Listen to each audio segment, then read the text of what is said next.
প্রথমে আম ধুয়ে নিতে হবে,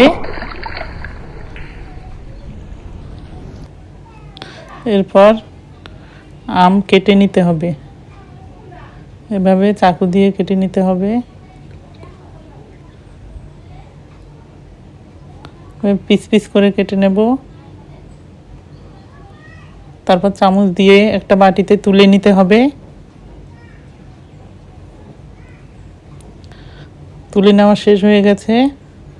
এখন কয়েকটা কাঁচামরিচ কুচি কুচি করে কেটে নেব। শুকনো মরিচ ভেজে নেব। তারপর আমের মধ্যে লবণ, কাঁচামরিচ কুচি, সামান্য একটি বিট লবণ আর ভেজে রাখা মরিচের গুঁড়ো দিয়ে একটা ঢাকনা দিয়ে ঢেকে এভাবে ঝাঁকিয়ে নেব। ব্যাস তৈরি হয়ে গেল আমার ঝাল ঝাল মিষ্টি আম মাখার রেসিপি।